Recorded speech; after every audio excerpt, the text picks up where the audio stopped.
నమస్కారం ఐటీవీ వార్తలకు స్వాగతం. ముందుగా వార్తల్లోని ముఖ్యాంశాలు. హైదరాబాద్ రైల్వే హబ్ కాబోతుందన్న కేంద్ర మంత్రి కిషన్ రెడ్డి. వికసిత్ భారత్ 2047 కోసం పెట్టిన బడ్జెట్ అన్న కిషన్ రెడ్డి ఉచిత పథకాల కోసమే బడ్జెట్ అన్నట్లు తప్పుడు ప్రచారం చేస్తున్నారని ఆగ్రహం. ప్రజలు ఆశిస్తున్న సుస్థిర ప్రగతికి దోహదపడేలా బడ్జెట్ ఉందన్న కిషన్ రెడ్డి. చంద్రబాబుపై వ్యాఖ్యల పట్ల అంబటి రాంబాబు బాధపడుతున్నారన్న అల్లుడు ఉపేష్. జైల్లో మామ అంబటిని కలిసిన అల్లుడు ఉపేష్ ఆవేశంలో అంబటి నోరు జారారని వ్యాఖ్య. అంబటికి సినిమా చూపిస్తామని పెమ్మసాని అనడం కరెక్ట్ కాదన్న ఉపేష్. సీఎం చంద్రబాబుతో కేబినెట్ భేటీకి పవన్ కళ్యాణ్. కీలక కేబినెట్ సమావేశానికి పవన్ హాజరు. అభివృద్ధి నిర్ణయాలపై విస్తృత చర్చ.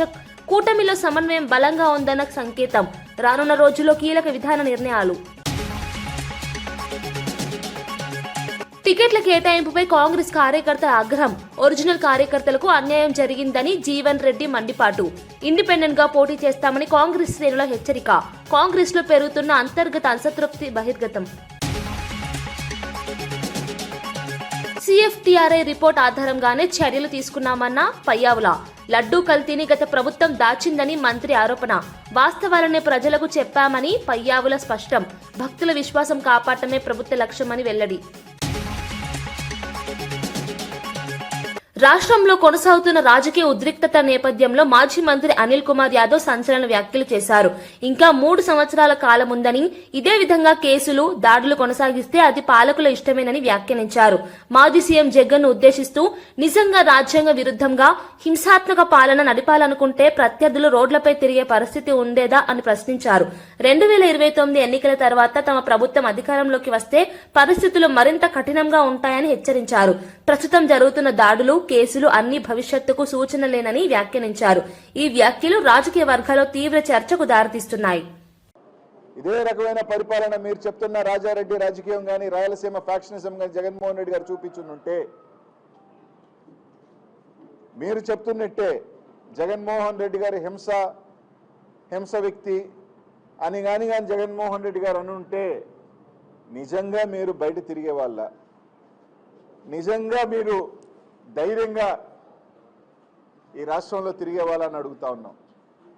ఈరోజు అధికారం ఉంది, మీకు అధికారం ఇచ్చింది ప్రజలు, మంచి చేయను సరే, అది ఎట్టా చేసే పరిస్థితి లేదు, సంక్షేమం లేదు, అభివృద్ధి లేదు. సరే, ఇంక మేము ఏమైనా చేస్తాం, మేము ఇలాగే మాట్లాడితే కేసులు పెడతామంటే పర్లా, ఇంక 3 సంవత్సరాలు ఉంది, అధికారం ఉంది, రైట్. ఎన్ని కేసులు పెడతారో పెట్టుకోండి, ఎన్ని దాడులు చేస్తారో చేసుకోండి. మీరు ఎంత బంతిని గోడకేసి కొడితే బలంగా వెనక్కి అలాగే వస్తుంది. 2029లో ఈ రాష్ట్ర ప్రజలు తీర్పిస్తారు. ఇదే విధంగా కానీ మీరు కొనసాగితే తప్పకుండా ఇంతే రెట్టింపుతో మీకు కూడా బలంగా ఇలాంటియే ఇంతకన్నా పెద్ద ఎత్తున జరుగుతాయి. జగిత్యాల మున్సిపాలిటీలో కాంగ్రెస్ పార్టీలో తీవ్ర అంతర్గత విభేదాలు బయటపడ్డాయి. ఒరిజినల్ కాంగ్రెస్ కార్యకర్తలు, పార్టీ ఫిరాయింపుదారుల మధ్య ఘర్షణ తారాస్థాయికి చేరింది. 29వ వార్డులో జీవన్ రెడ్డి వర్గానికి చెందిన లావణ్యకు మొదట టికెట్ కేటాయించి చివరి నిమిషంలో ఆ టికెట్ ను రద్దు చేసి సంజయ్ వర్గానికి చెందిన తేజస్వినికి ఇవ్వడంతో ఉద్రిక్తత చెలరేగింది. నామినేషన్ దాఖలు చేసేందుకు వచ్చిన లావణ్య బీఫామ్ ను సంజయ్ వర్గం చింపివేయడం కలకలం రేపింది. ఈ ఘటనతో జీవన్ రెడ్డి వర్గం తీవ్ర ఆవేదన వ్యక్తం చేసింది. అధికారుల ఎదుట కన్నీరు పెట్టుకున్న లావణ్య పరిస్థితి కాంగ్రెస్ లోని అంతర్గత సంక్షోభాన్ని స్పష్టంగా చూపిస్తోంది.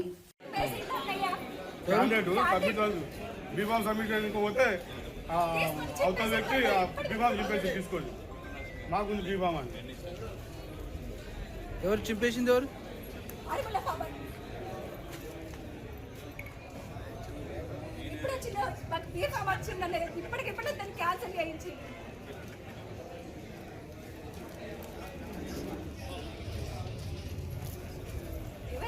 ఏనాడు పార్టీ కనుమవాడు, ఏనాడు పార్టీ జెండా పట్టనాడు. ఇవాళ మా పార్టీ అని చెప్పాల్సుకొని బీఫామ్ ఇచ్చుకున్నది అది ఎంతవరకు న్యాయం ఉంటుంది? ఇది రాజకీయమా లేకపోతే అది దాని ఏమంటారు వ్యభిచారం అవుతుంది?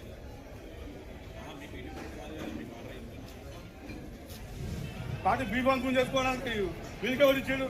మీరేమన్నారు? మరి మీరేం చేశారు? ఏమన్నారు? అతన్ని బయటకు నడుముంటే నూకేస్తున్నారు. ఇస్తే మేము చింపేసిండు, ఇచ్చిందని సార్లకి ఇస్తే సాగిచ్చాం చేతకాలు గుంటుకున్నారు కూర్చోమని చింపేసిండు.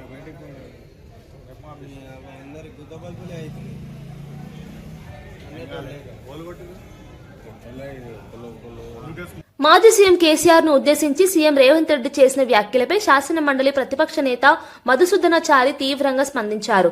రేవంత్ బుద్ధి ఎక్కడికి వెళ్లినా మారదని తీవ్ర పదజాలంతో విమర్శించారు. కేసీఆర్ ఎప్పుడూ విచారణకు భయపడలేదని, మున్సిపల్ ఎన్నికల నేపథ్యంలోనే మొదటి నోటీసుకు సమయం కోరారని స్పష్టం చేశారు. గత 2 ఏళ్లలో అనేక విచారణలను ఎదుర్కొన్నామని భయపడే అవసరం లేదన్నారు.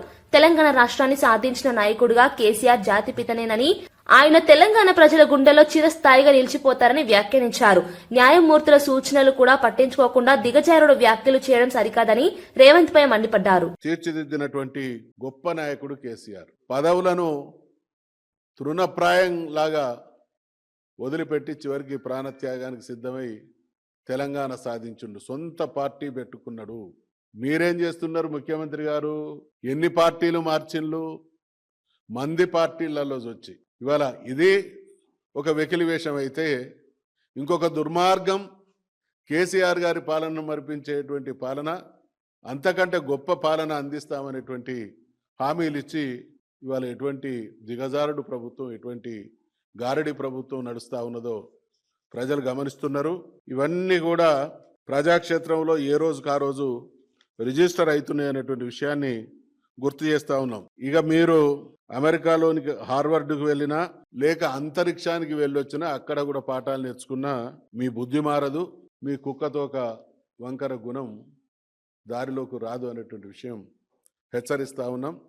కేసీఆర్ గారి మీద అవాకులు చెవాకులు వేరినా సిట్ లాంటి సంస్థల ఎంక్వైరీని ప్రభావితం చేయడం కాదు, డైరెక్షన్ ఇస్తున్నాడు. ఇవాళ ఎక్కడో రిమోట్లో నిన్న ఏం మాట్లాడిండు? నేను అమెరికాలో ఉన్నా కూడా ఇక్కడ విషయాలన్నీ ఎప్పటికప్పుడు గమనిస్తూ ఉన్నానంటే ఆంతర్యం ఏంటి? నా కనుసన్నల్లోనే సిట్ నడిచింది అనేటువంటి విషయాన్ని ఆయన చెప్పగానే చెప్పినట్టు అవుతా ఉన్నది. కాబట్టి ఇటువంటి వెకిలి ప్రయత్నాలు మానుకోవాల్సిందిగా సూచిస్తా ఉన్నాం. మున్సిపల్ ఎన్నికల టికెట్ల కేటాయింపుపై కాంగ్రెస్ పార్టీపై ఒరిజినల్ కార్యకర్తలు తీవ్ర అసంతృప్తి వ్యక్తం చేస్తున్నారు. జీవన్ రెడ్డి వద్దకు చేరుకొని కన్నీటితో తమ గోడు వెళ్లబోసుకున్నారు. పార్టీ కోసం కష్టపడిన కార్యకర్తలను పక్కన పెట్టి ఇతరులకు టికెట్లు ఇవ్వడం అన్యాయమని ఆరోపించారు. తనను నమ్ముకున్న వారిని పార్టీ మోసం చేసిందని జీవన్ రెడ్డి తీవ్ర విమర్శలు చేశారు. ఈ విధమైన నిర్ణయాలతో కార్యకర్తలను బలి చేస్తున్నారని మండిపడ్డారు. కాంగ్రెస్ పార్టీ తీరుకు నిరసనగా ఇండిపెండెంట్ గా అయినా ఎన్నికల్లో పోటీ చేస్తామని కార్యకర్తలు శపథం చేశారు. ఈ ఘటన కాంగ్రెస్ లోని అంతర్గత అసంతృప్తిని బహిర్గతం చేసింది.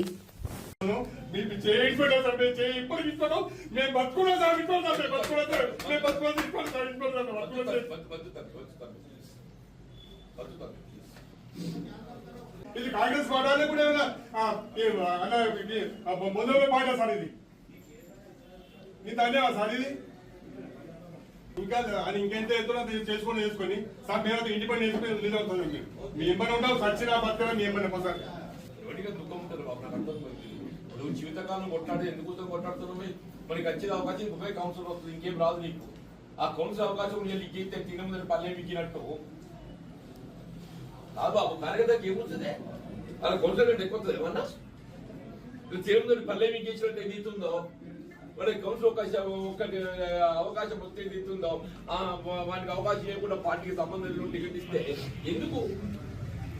వాడి జీవితం ఎందుకు? ఎందుకు రాజకీయాలు? ఎందుకు ఈ శ్రమ?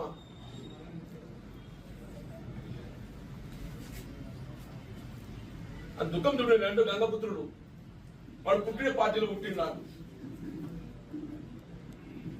2 సార్లు కౌన్సిలర్, 4 సార్లు. మొన్న ఓడిపోయిండు పేరుసారి. ఎదురీతల కొట్లాడినాడు.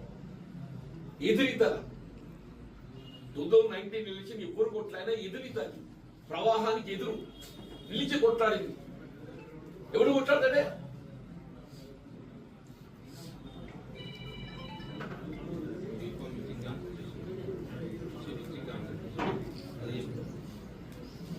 వెంకటేశ్వర స్వామి ఆలయ అంశంపై మంత్రి విడుదల రజని చేసిన వ్యాఖ్యలు రాజకీయంగా చర్చనీయాంశంగా మారాయి.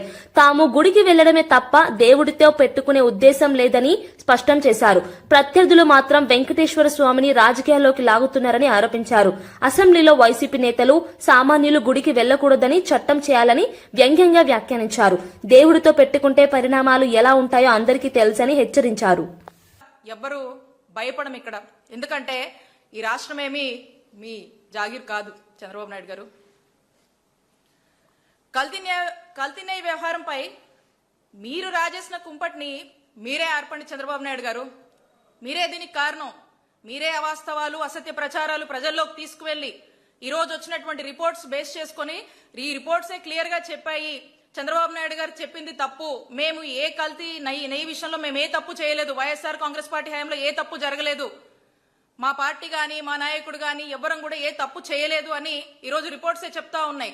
దీన్ని మేము ప్రజల్లోకి తీసుకువెళ్తూ వాస్తవాలను ప్రజల్లోకి చెప్పే ప్రయత్నం చేస్తుంటే ఈ విధంగా మీరు ఏదో రకరకాల ఆ మాంసం ఈ మాంసం అని చెప్పి కలిసిందని, కొవ్వు కలిసిందని చెప్పేసి ఏ విధంగా మీరు ప్రజల్లోకి తీసుకువెళ్లి అవాస్తవాల్ని ఇంకా ఇది నిజమే అని చెప్పి ఈ రోజు కూడా నేను ఎక్కడో చూశాను, ఇందాక ఎవరో మాట్లాడుతూ ఉన్నారు, ఆయన ఎవరో మీ దృష్టికి కూడా వచ్చి ఉంటది. ఇప్పుడు కూడా ఈవెన్ ఈ రోజు కూడా ఏందో హార్పిక్ కలిసిందంట, మళ్ళీ నెయ్యిలో యాసిడ్ కలిసిందని మాట్లాడతాడు పెద్ద మనిషి. ఏం చెప్పాలి? ఇంత జరిగినా కూడా ఈ రోజు కూడా వాళ్ళు బయటకు వచ్చి ఈ విధంగా మాట్లాడుతున్నారంటే ఒకసారి రాష్ట్ర ప్రజలు ఆలోచించాలి. ఇంకా కూడా మీరు జీర్ణించుకోలేకపోతున్నారు. అన్ని విషయాల్ని డైవర్ట్ చేస్తా ఉన్నారు. ఇది కూడా డైవర్షన్ లో భాగంగానే ఈ దాడులు చేసి ఈ కాన్సెప్ట్ ని ప్రజలు ఎక్కడ వైఎస్ఆర్ కాంగ్రెస్ పార్టీ వాళ్ళు చెప్తున్నది నమ్ముతారో అని భయంతో నెయ్యి కల్తీ జరగలేదు అనేటువంటి నిజాన్ని వైఎస్ఆర్ కాంగ్రెస్ పార్టీ వాళ్ళు ప్రజల్లోకి తీసుకువెళ్తున్నారు. ప్రజలు నమ్ముతున్నారు. మేము డిఫేమ్ అయిపోతున్నాం, కూటమి ప్రభుత్వం డిఫేమ్ అయిపోతుంది అనేటువంటి భయంతోనే మరి ఇలాంటి పెద్ద ఎత్తున ఇలాంటి దాడులకు మీరు తెగబడుతున్నారని చెప్పి తెలియజేసుకుంటా ఉన్నాం. ఇప్పటికైనా మేము కోరుతుంది ఒకటే, ఈ తిరుమల శ్రీవారి విషయంలో ఏదైతే మీరు మీ స్వార్థ తన 40 సంవత్సరాల రాజకీయ జీవితంలో ఇంత స్థాయిలో హింసాత్మక రాజకీయ దాడులను ఎప్పుడూ చూడలేదని ముద్రగడ పద్మనాభం తీవ్ర ఆవేదన వ్యక్తం చేశారు. ఇటీవల రాష్ట్రంలో చోటు చేసుకుంటున్న రాజకీయ పరిణామాలు ప్రజాస్వామ్య విలువలను దెబ్బతీస్తున్నాయని ఆయన అన్నారు. ముఖ్యంగా తిరుపతి లడ్డు అంశాన్ని రాజకీయ లాభాల కోసం ఉపయోగించుకోవడం సరికాదని అభిప్రాయపడ్డారు. చంద్రబాబు నాయుడు బహిరంగంగా లడ్డూలో జంతు కొవ్వు లేదని స్పష్టం చేసి ఉంటే రాజకీయ వాతావరణం మరోలా ఉండేదని వ్యాఖ్యానించారు. ప్రజల మనోభావాలకు సంబంధించిన అంశాల్లో బాధ్యతాయుతంగా వ్యవహరించాల్సిన అవసరం ఉందన్నారు. రాజకీయాల్లో విమర్శలు సహజమే అయినా అవి దాడులు, విధ్వంసాలకు దారితీయడం ప్రమాదకరమని హెచ్చరించారు. రాష్ట్రంలో శాంతి భద్రతలు కాపాడాల్సిన బాధ్యత ప్రభుత్వానిదేనని, పరిస్థితుల్లో అదుపు తప్పకుండా చర్యలు తీసుకోవాలని ఆయన కోరారు. ఎప్పటికైనా చంద్రబాబు నాయుడు గారు ఆ కల్తీ నెయ్య విషయంలో నాకు తప్పుడు రిపోర్ట్ వచ్చింది, నేను సారీ చెప్తున్నాను అంటే ఆయన గౌరవం పెరిగేదండి. ఆ పని చేయకుండా వేరే రకంగా దాడి చేయించడం, ఆ కప్పిపుచ్చుకోవడం కోసం, తప్పించుకోవడం కోసం ప్రయత్నం చేస్తూ ఉన్నారు. ఇది మంచి పని కాదు. చాలా సీనియర్ ముఖ్యమంత్రిని చెప్పుకుంటున్నారు, కానీ చెప్పుకుంటారు మీరు, కానీ మీరు చేసే పనులు మాత్రం బాగోలేదండి. చంద్రబాబు నాయుడు గారు, మీలో మార్పు రావాలా. ఇది మంచి విధానం కాదు కాదు కాదు దేశంలో ఎక్కడ ఇటువంటి అరాచకం మాజీ మంత్రులు ఇళ్ల తగలబెట్టడం అనేది ఎక్కడా లేదని మీకు తెలుసు. కానీ ఈ రాష్ట్రంలో తమరు ప్రవేశపెట్టడం అనేది బాధాకరం. వేణు గారు మాట్లాడారు. తమ ఇంటిపై జరిగిన దాడికి సంబంధించి వెంటనే చర్యలు తీసుకోవాలని అంబటి రాంబాబు అల్లుడు ఉపేష్ డిమాండ్ చేశారు. కేంద్ర మంత్రి స్థాయిలో ఉన్న వ్యక్తులు బెదిరింపులు చేస్తూ ఇలాంటి చర్యలకు పాల్పడటం ప్రజాస్వామ్యానికి విరుద్దమని ఆయన అన్నారు. తమ ఇంటిపై దాడికి సంబంధించిన సీసీటీవీ ఫుటేజ్ స్పష్టంగా ఉందని, వెంటనే పోలీస్ స్టేషన్లో ఫిర్యాదు చేయనున్నట్లు తెలిపారు. ఇప్పుడున్న ప్రభుత్వం శాశ్వతం కాదని, భవిష్యత్తులో ప్రతి విషయానికి సమాధానం చెప్పాల్సి వస్తుందని హెచ్చరించారు. రాజకీయ విభేదాలను హింస రూపంలో వ్యక్తపరచడం ప్రమాదకరమని ఆయన అభిప్రాయపడ్డారు. కుటుంబ సభ్యుల భద్రతపై తీవ్ర ఆందోళన ఉందని, చట్టం తన పని తాను చేయాలని కోరారు. ఇలాంటి ఘటనలపై తక్షణమే స్పందించకపోతే ప్రజల్లో పోలీస్ వ్యవస్థపై నమ్మకం దెబ్బతింటుందని ఉపేష్ స్పష్టం చేశారు. మీరు లడ్డూ విషయంలో పశువుల అవశేషాలు కలిసినవి అని క్లియర్ గా పంది కొవ్వు, ఆవు కొవ్వు ఫిష్ ఆయిల్ ఉందని లోకేష్, పవన్ కళ్యాణ్, చంద్రబాబు ప్రెస్ స్టేట్మెంట్ ఇచ్చారు. స్టేజ్ మీద ఉన్నప్పుడు మాట్లాడారు, పలు సందర్భాల్లో ప్రొజెక్ట్ చేశారు. ఇవాళ దాంట్లో మీకు న్యూట్రల్ జర్నలిస్టులు కానీ, న్యూట్రల్ ఛానల్స్ కానీ, యూట్యూబ్ ఛానల్స్ కానీ, లేకపోతే న్యూట్రల్ గా ఉండే అనలిస్టులు కానీ వీళ్ళందరూ క్వశ్చన్ చేస్తున్నారు. ఎవరిని క్వశ్చన్ చేస్తున్నారు? మీ ముగ్గురిని క్వశ్చన్ చేస్తున్నారు. మీరు పశువుల అవశేషాలు ఉన్నాయని చెప్పని క్లియర్ గా చెప్పారు. ఇప్పుడు లేవని వచ్చింది. కనీసం ఇప్పటికైనా క్షమాపణ చెప్పి దేవుణ్ణి రాజకీయాలకు వాడుకోవద్దు అని కామన్ పీపుల్ వీళ్ళు అందరూ ప్రశ్నిస్తున్న సందర్భంలో వీళ్ళు సెల్ఫ్ డిఫెన్స్ లో పడి ఈ రకంగా ప్రవోక్ చేసి ఈ రకంగా ఒక ఇష్యూని డైవర్ట్ చేయడానికి ఇదంతా డ్రామా రన్ చేస్తున్నారు. వాళ్ళు సినిమా చూపిస్తామంటే ఇక్కడ కాదండి, గల్లా మాధవి గారికి కుటుంబం లేదా? ఆయనకి పెళ్లి అవ్వలేదా? ఆయనకి హస్బెండ్ లేరా? పిల్లలు లేరా? ఆమె ఇంట్లోనేగా ఉండేది. ఆమెకి ఇల్లు లేదా? ఎల్లకాలం మీ ప్రభుత్వమే ఉంటుందా? చూస్తా కూర్చుంటారా ఏంటండి? ఇట్లా ఇళ్ల మీదకి వచ్చి మీరు పసిపిల్లలు ఉన్నప్పుడు మీరు ముందు వెనక ఆలోచించకుండా మీరు అక్కడే ఉండి దాడి చేపిస్తా ఉంటే చూస్తా కూర్చుంటారా ఏంటి? మీకు లేవా? ఫ్యామిలీలు లేవా? ఎల్లకాలం మీరు ఎన్నేళ్ళు ఉంటారు? మీరు ఎల్లకాలం మీరే ఉంటారా ఏంటి? దీన్ని సహించే ప్రసక్తే లేదు. లీగల్ గా దీన్ని మేము ఎదుర్కొంటాము. అందరి మీద కేసులు పెడతాం. కేసులు తీసుకోకపోతే ప్రైవేట్ కేసులు పెట్టడానికి కూడా వెనకాడం. ఏంటండి? రెగ్యులర్ గా ఉండేటట్టే ఉన్నాయండి. అవునండి. స్పెషల్ ప్రివిలేజెస్ అయితే ఇప్పుడు దాకా ఏం లేదండి.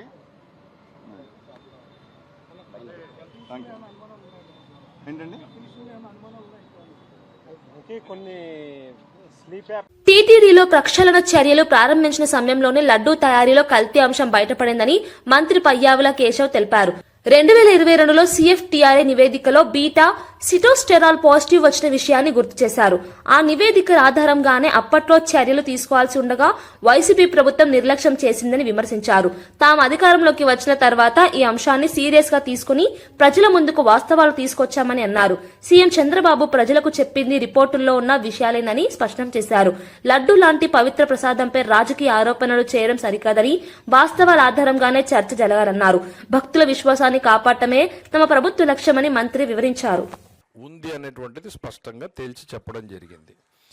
ఎంత మేరకు మీరు ఎట్లా అంటారు బోర్డుని అనేటువంటిది ఒకటి మాట్లాడితే ఇందులో ఒక కన్క్లూజన్ పేరాకి చదివి వినిపిస్తాను మీకు. కన్క్లూజన్ పేరాలో ఏం చెప్పారు అనంటే, కన్క్లూజన్ పేరాలకు వచ్చే ముందు ఎందుకు బోర్డుని మీరు అనుమానిస్తున్నారు అనంటే, గతంలో చంద్రబాబు నాయుడు గారి హయాంలో ఆ రోజు ఉన్నటువంటి పాలకపక్షం బోండా ఉమామహేశ్వరరావు గారు వీళ్ళందరూ కమిటీ సభ్యులుగా నెయ్యి పర్చేజ్ కమిటీలో ప్రొక్యూర్మెంట్ని మనం జాగ్రత్తగా చేయాలి అనేటువంటి 2 లక్షలు ఎందుకు వచ్చారనేది అది చాలా డీటెయిల్డ్గా రిపోర్ట్లో ఉంది. తర్వాత కనీసం 3 సంవత్సరాలు డైరీ యాక్టివిటీలో ఉండాలి అని ఉంది. 250 కోట్ల రూపాయల వల్ల టర్నోవర్ ఉండాలి అనేది పెట్టారు. ఈ 3 నిబంధనల్ని పెడితే తర్వాత వచ్చినటువంటి ప్రభుత్వంలో దాన్ని ఆమోదించింది ధర్మారెడ్డి గారే ఆమోదించారు. దేవుడిని రాజకీయాల్లోకి లాగి ఆటలాడటం అత్యంత ప్రమాదకరమని వైసీపీ నేతలు తీవ్ర హెచ్చరికలు చేశారు. తిరుపతి లడ్డూలో జంతుకొవ్వు రసాయనాలున్నాయంటూ ఇంకా ప్రచారం చేయడం భక్తుల మనోభావాలను దెబ్బతీస్తుందని ఆగ్రహం వ్యక్తం చేశారు. అఖిలాండ కోటి బ్రహ్మాండ నాయకుడితో ఆటలాడితే దాని ఫలితాలు తీవ్రంగా ఉంటాయని వ్యాఖ్యానించారు. దేవుడు అన్నీ చూస్తున్నాడని, తప్పుడు ప్రచారాలకు తగిన శిక్ష తప్పదని హెచ్చరించారు.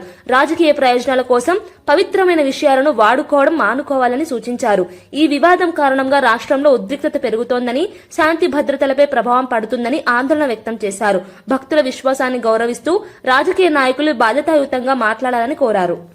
నిజమే, ఇది టాయిలెట్ లో వాడి యాసిడ్ ని కలిపారు. సిగ్గుందా? కడుపుకి అన్నం తింటున్నావా? గడ్డి తిని బతుకుతున్నావా? మూర్తి, అన్నం తింటున్నావా? ఇంకేదన్నా అశుద్ధం తిని బతుకుతున్నావా? మనిషి పుట్టినాడు ఎవడన్నా మాట్లాడా? కడుపుకి అన్నం తినేవాడు ఎవడన్నా మాట్లాడాడు? నీలాగా నీచత్వానికి ఒడిగడుతున్నారు మీరు. ఇంకొకడు మాట్లాడతాడు ఆ టాల్కం పౌడర్లో కూర్చొని, ఆ టాల్కం పౌడర్ ఛానల్లో ఇది కలిపి ఇట్లా ఉంటుంది, ఇదైతే ఇంత మంచి వాసన వస్తుంది. మంచి వాసన వస్తుందిగా కుటుంబ సమేతంగా తినండి. కుటుంబ సమేతంగా తినండి, మంచి వాసన వస్తుందంటే. నెయ్యి రసాయనాలు కెమికల్ కలిపిన నెయ్యి టాయిలెట్లో వాడే యాసిడ్ వీళ్ళకి మంచి వాసన వస్తుందంటే ఇల్లు ఇలా బాత్రూంలో కూర్చొని వీళ్ళు రాసేటటువంటి వార్తలు. నీచమైన బతుకు మీరు బతుకుతున్నారు. నిజంగా దేవుణ్ణి రాజకీయాల్లోకి తీసుకొని వచ్చారు, ఆట ఆడుతా ఉన్నారు దేవుడితో. చూస్తున్నాడు దేవుడు అంతా. ఖచ్చితంగా మీ పాపం పండిద్ది. ఎవడైతే జంతువుల కొవ్వు, పంది కొవ్వు, దున్నపోతు కొవ్వు అన్నాడో ఖచ్చితంగా ఆ దేవుడు వాళ్ళకి శిక్ష వేస్తాడు త్వరలో. దేవుడిని ఈరోజు రాజకీయాల్లో కూర్చి టాయిలెట్ యాసిడ్ అని మాట్లాడతారా? అసలు ఏం చెప్పాలా మీకన్నా అర్థమవుతుందా? ఒకరోజు జంతువులకు, ఒకరోజు గొడ్డు కొవ్వు, ఒకరోజు పంది కొవ్వు, ఒక రోజు చేప నూనె, ఒక రోజు మీ బంధువుల కొవ్వు, ఇంకో రోజు వాళ్ళ కొవ్వు కలిపారు, ఇంకో రోజు కెమికల్, ఇంకో రోజు సింథటిక్ నెయ్యి, ఇప్పుడేమో బాత్రూమ్ యాసిడ్, ఇంకో రోజు అసలు నెయ్యే లేదు. అసలు నెయ్యే కాదు, అది నెయ్యే కాదంట. దేవుడిని తో మీరు ఎంత పరాచకాల ఆటలా? ఖచ్చితంగా అనుభవిస్తారు. ఖచ్చితంగా. అంబటి కుమార్తెకు ఉన్న భయమే తమ కుటుంబ సభ్యులకు కూడా ఉందని టీడీపీ ఎమ్మెల్యే గల్లా మాధవి అన్నారు. తప్పు జరిగితే కులాన్ని అడ్డం పెట్టుకుని సమర్థించుకోవడం సరికాదని వ్యాఖ్యానించారు. అంబటి రాంబాబు ఇంటి వద్ద జరిగిన ఘటనలో మహిళపై దాడి ఎందుకు జరిగిందో స్పష్టత ఇవ్వాలని డిమాండ్ చేశారు. తమ వైపు నుంచి కేవలం క్షమాపణ మాత్రమే కోరామని, అదే చెప్పి ఉంటే వివాదం ఇంత దూరం వెళ్లేది కాదని అన్నారు. రాజకీయ విమర్శలకు హద్దులు ఉండాలని, అసభ్య వ్యాఖ్యలు పరిస్థితిని మరింత ఉద్రిక్తం చేస్తున్నాయని పేర్కొన్నారు. ప్రజల్లో భయం నెలకొనకుండా నాయకులు సంయమనం పాటించాల్సిన అవసరం ఉందన్నారు. రాష్ట్రంలో శాంతి భద్రతలు కాపాడాలంటే ఇలాంటి ఘటనలపై స్పష్టమైన చర్యలు తీసుకోవాలని ఆమె సూచించారు. విభజిస్తారు, దాని తర్వాత కులం అంటారు, దాని తర్వాత సింపతి ఫ్యామిలీ అంటారు. అప్పటిదాకా ఈ మూడు గుర్తురావు. ఆ ఫస్ట్ అటెంప్ట్ లోనే అయిపోతుందేమో అని అనుకుంటారు. ప్రతిసారి పాపం ఫోర్త్ అటెంప్ట్ దాకా రావాల్సి వస్తుంది. ప్రజలు ఆల్రెడీ అర్థం చేసుకున్నారు కాబట్టి రియాక్ట్ అవ్వట్లేదు, ఏం చేయాలో తెలియట్లేదు కాబట్టి ప్రతిరోజు ఒక కొత్త ఎజెండాతో ముందుకెళ్తారు. దీనికోసం పెట్టాల్సి వచ్చిందమ్మా ఫ్లెక్సీలు. మేధావి వర్గానికి వాళ్ళు ప్రశ్నించాలని కాదు, ప్రజలకు కూడా అర్థం కాదు, అవును ఎందుకు పెట్టుంటారు అని ఒక క్వశ్చన్ వచ్చి ఉంటుంది ఎంతో కొంతమందికి. ఆ కొంతమందికి నేను ఆన్సర్ చేస్తున్నాను. ఎందుకు పెట్టారంటే నిన్న సాక్షి పేపర్లో నేను చూశాను, హెడ్ లైన్స్ లో రాశారు, గల్లా రామచంద్రరావు, గల్లా మాధవి గారి భర్త అంబటి రాంబాబు గారి మీద హత్యాయత్నం. హత్య దేనికమ్మ హత్య? స్వాతంత్ర సమరయోధులా ఏంటి? మేము బ్రిటిష్ వాళ్ళమా? దేనికి హత్య? ఏం మాట్లాడుతున్నారు? కొంచెం అర్థం ఉందా?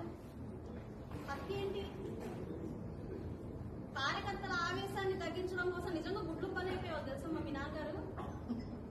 సీరియస్ గా చెప్తున్నాను నేను. గట్టి ప్రొటెక్షన్ ఇచ్చారు పోలీసులు. పొద్దున మాట్లాడిన మాటలకి సాయంత్రం దాకా ఊరికే కూర్చున్నారు. సుమోటో ప్రకటించి ముందు ఆపాల్సి పోయింది. సరే, that is a different story. హత్యాయత్నం అది ఇంకా పెద్ద, అంటే అదొకటి.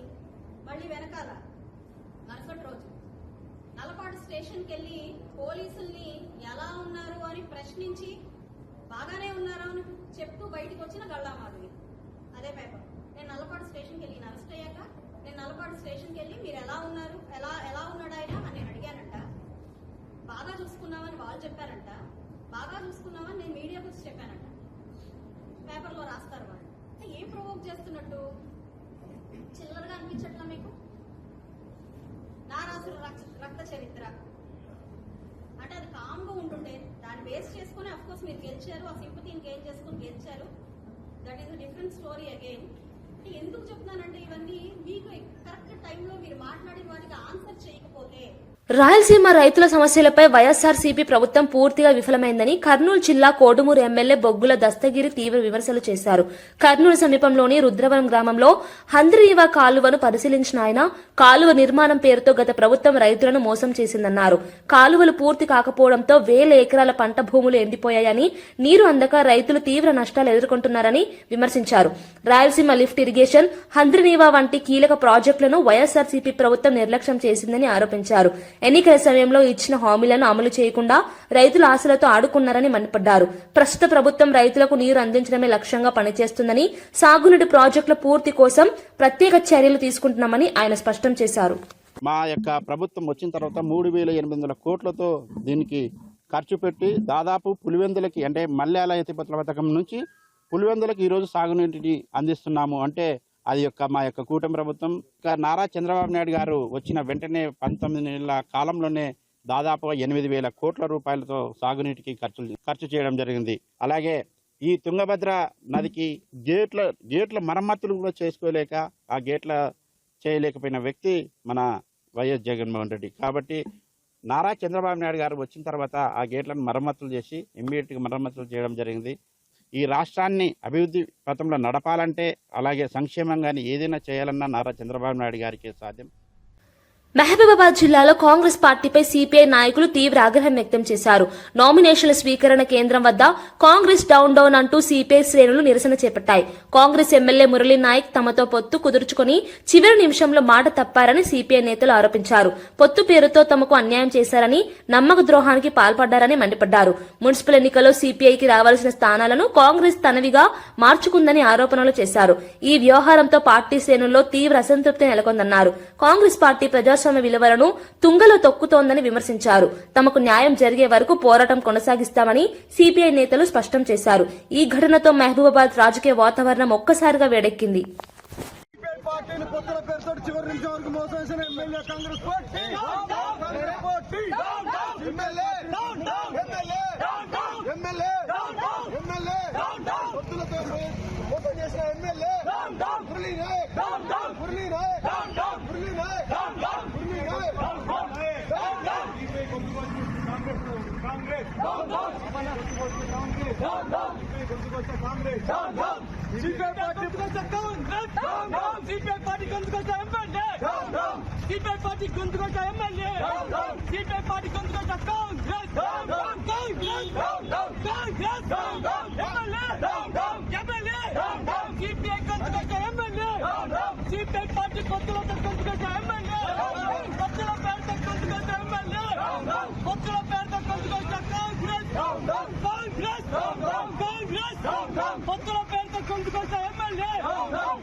ముఖ్యమంత్రి చంద్రబాబు నాయుడుతో కలిసి జరిగిన కీలక కేబినెట్ సమావేశానికి డిప్యూటీ సీఎం పవన్ కళ్యాణ్ హాజరయ్యారు.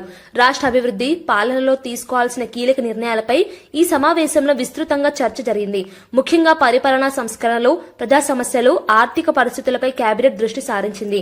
కూటమి ప్రభుత్వంగా ప్రజలకు ఇచ్చిన హామీల అమలుపై సమీక్ష చేసినట్లు సమాచారం. పవన్ కళ్యాణ్ ఈ సమావేశంలో చురుకుగా పాల్గొని పలు అంశాలపై తన అభిప్రాయాలను వెల్లడించినట్లు తెలుస్తోంది. ప్రభుత్వం సమిష్టిగా పనిచేస్తూ రాష్ట్రాన్ని అభివృద్ధి దిశగా తీసుకెళ్లాలన్నదే లక్ష్యమని కేబినెట్ సమావేశం స్పష్టం చేసింది. కూటమిలో సమన్వయం బలంగా ఉందని ఈ భేటీ మరోసారి చాటినట్లయింది. రానున్న రోజుల్లో కీలక విధాన నిర్ణయాలు వెలువడే అవకాశం ఉందని రాజకీయ వర్గాలు విశ్లేషిస్తున్నాయి.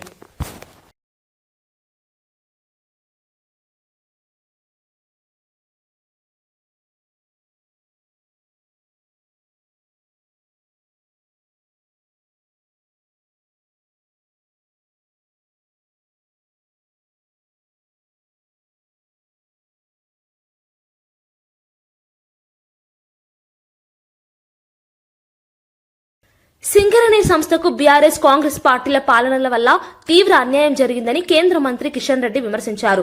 రాజకీయ లాభాల కోసం సింగరేణిని బలి చేశారని ఆరోపించారు.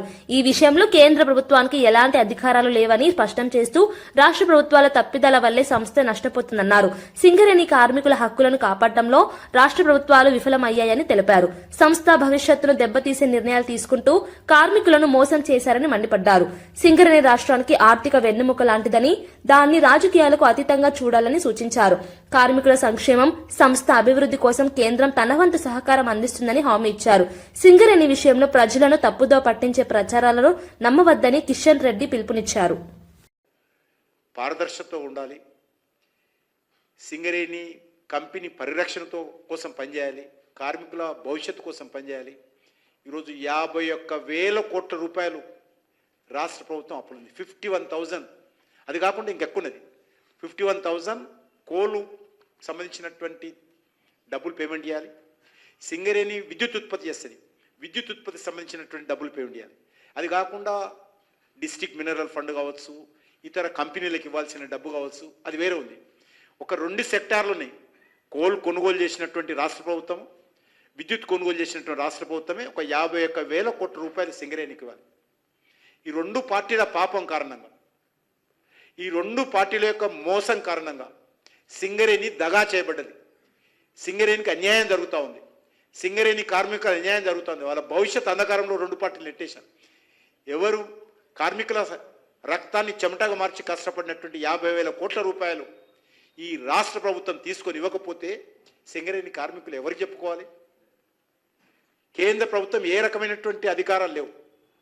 నేను కేంద్ర మంత్రిగా ఉన్నాను. 49% ఏ రకంగా తయారు చేశారంటే గత 40 సంవత్సరాలుగా సింగరేణిలో ఒక చిన్న స్థాయి ఉద్యోగస్తుని కూడా నేను చర్యలు తీసుకోవడము లేకపోతే ట్రాన్స్ఫర్ చేసే అధికారం నాకు లేదు. ₹1 కేటాయింపులో నా జోక్యం లేదు. అంటే ఇప్పుడు చేసిందని 40 సంవత్సరాలుగా జరిగినటువంటి కచేరీ కారణంగా టీఆర్ఎస్ వచ్చిన తర్వాత ఇది పూర్తిగా అధ్వాన్నంగా తయారు చేసి ఒక private limited Singareni KCR private limited కంపెనీగా వాళ్ళు మార్చుకున్నారు.